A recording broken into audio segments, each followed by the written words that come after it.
Бисмиллах, альхамдулиллах, вассалату вассаламу аля расулиллах, ассаламу алейкум ва рахматуллахи ва баракатух. Құрметті мұсылмандар, қозғағым келіп тұрған мәселе ол сәләфи деген сөзге байланысты. Соңғы уақытта халықтың арасында сәләфи деген сөз жиі естіліп жатыр. Бұл сөздің мағынасын түсіну үшін біріншіден біз сәләфи деген сөз екі заттан тұратынын білуіміз керек. Яғни сәләф деген сөзден және и жалғасынан тұрады. И жалғасы сәләф деген сөзге қосылып тұр. Сонда сәләфи деген сөз шығып тұр. Бұл и жалғасы өзі араб тілінде кең таралған. Ол сөздің соңына қосылып ұлтты білдіруі мүмкін. Мысалы қазақи, руси, турки деген сияқты. Қазақи десек қазақпын деген мағынаны білдіреді.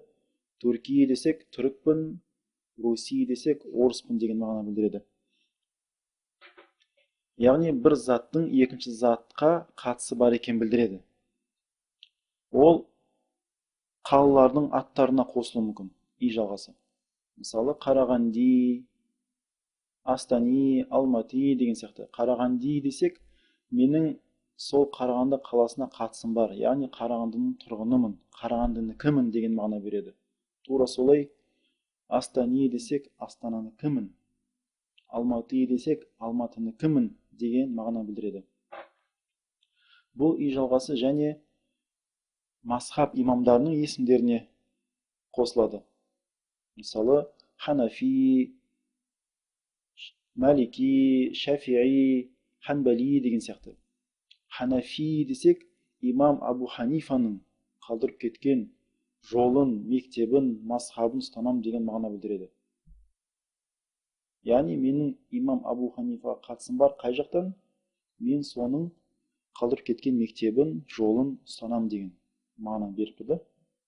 Тура солай сәләфи деген сөз, сәләфтардың жолын ұстанам деген мағына беріп тұр. Сол сәләфтарға ұқсағым келеді, сәләфтарды үлгі тұтамын деген мағына беріп тұр. Енді бұл жерде сұрақ туады. Сәләф дегеніміз кімдер? Сәләф дегеніміз исламның алғашқы 3 ғасырында өмір сүрген мұсылмандар. Оларды сәләф дейді. Оның ішіне сахабалар, табииндер, табииндер жатады. Сахабалар дегеніміз пайғамбарымыз Мұхаммедті саллаллаху алейхи көрген мұсылмандар, табииндер дегеніміз сахабаларды көрген мұсылмандар, табииндер дегеніміз сол табииндерді көрген мұсылмандар. Сонда сәләфи деген сөздің мағынасы сахабалардың, табииндердің жолымен жүрем деген мағына береді. Яғни сахабаларды, табииндерді үлгі тұтамын өзіме деген мағына білдіреді. Мағынасы жағынан қарасақ, сәләфи деген сөз жақсы затты білдіреді. Бірақ өкінішке орай оның мағынасы жақсы болғанда қарамастан, кейбір кісілер, кейбір журналистер бұл сөзді жаман қылып көрсетеді. Және Қазақстанда соңғы уақытта болған жағдайларға қатысты адамдарға олар сәләфилер деген анықтама береді. Бұны істеген сәләфилер, яғни сәләфилер, экстремистер деген сөз таралып жатыр да. Бұл өте үлкен қателік деп ойлаймын. Өйткені біріншіден жаңа алдында түсіндіріп кеткен сәләфи деген сөздің мағынасы олардың істеген істеріне еш қатысы жоқ. Өйткені сәләфи деген сөздің мағынасы сәләфтардың, сахабалардың жолымен жүремін деген мағына беріп тұр. Олардың істеген істеріне еш қатысы жоқ оның мағынасы. Түсінікті болу үшін мысал келтіріп кетейік. Мысалға Афганистанда бұрыннан бері соғысып келе жатқан Талибан тобы бар. Кейбір мемлекеттер ол топқа террористік топ деп үкім берген. Бірақ ол топ бұрыннан бері Абу Ханифа мазхабын ұстанады. Олар біз ханафиміз дейді, біз ханафилерміз дейді. Бірақ ешкім айтпайды ғой сол үшін. Афганистанда ханафилер соғысып жатыр, ханафилер тобы деп.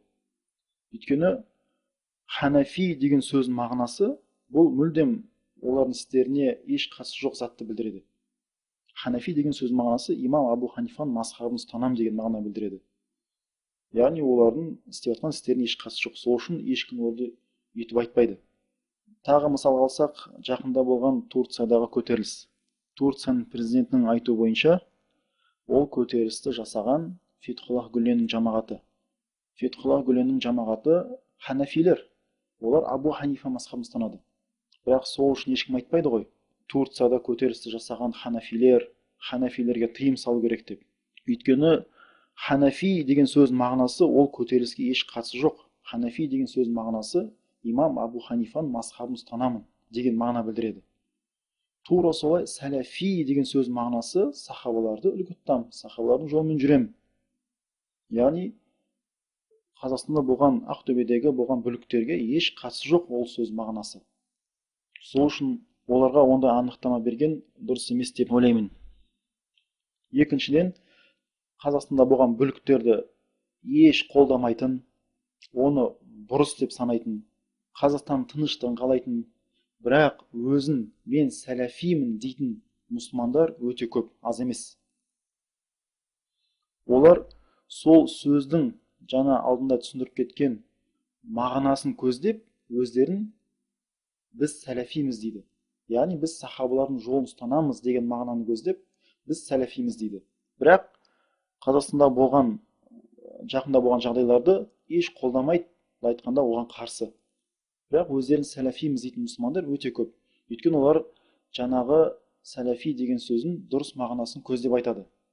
Олардың ішінде Ризабек те бар. Біз қай жағынан сәләф бола аламыз? Мына кісілердің жолын ұстанумен. Сондықтан олар сәләф, біз негізінде асылында сәләфпіз. Ол да өзін сәләфпін деп тұрды. Яғни біз сәләфиміз деп тұр. Солардың жолын ұстанамыз деп тұр. Сондықтан бүкіл мен сәләфимін дейтіндерге бір үкім беру дұрыс емес деп ойлаймын. Өйткені егер бәріне бір үкім берсек, көп жазықсыз мұсылмандарға жала жабылады, немесе бүкіл мен сәләфимін дейтіндерге тыйым салса, онда көп жазықсыз мұсылмандардың құқықтарына шектеу болады деп ойлаймын. Және үшіншіден, кейбір мешітке қатысты адамдардың сәләф, сәләфи деген сөзді жамандауы ертең өздеріне кері әсер тигізеді деп ойлаймын. Өйткені халық бір күні сәләф, сәләфи деген сөзін шын ақиқи мағынасын түсінеді. Интернеттің арқылы ма, немесе ұстаздардың арқылы ма, ол сөздің дұрыс мағынасын ертең түсінеді. Сонда оларда мешіттің кісілері сахабаларды мойындамай ма, немесе олар не сахабаларды үлгі тұтпай ма, сахабалардың жолын ұстанбай ма деген сұрақтар туы мүмкін. Немесе ертең сондай мұсылмандарды кездестіру мүмкін, мен сәләфимін дейтін, бірақ ешқандай терроризмді қолдамайтын. Сонда имамдар не өтірік айтты ма деген ойлар туы мүмкін. Жалпы айтқанда, сәләф, сәләфи деген сөздерді жамандау мұсылмандарға еш пайдасы жоқ. Өйткені сәләф, сәләфи деген сөзді жамандау бір жақтан сахабаларды жамандау болып саналады. Өйткені сәләф деген сөздің артында сахабалар тұр. Мысалы, интернетте кейбір мұсылмандар өздерінің білімсіздігімен сәләф ит деп жазып қояды. Яғни сәләф деген сөзді кішкентай әріппен, әр жағынан ит деп үлкен әріппен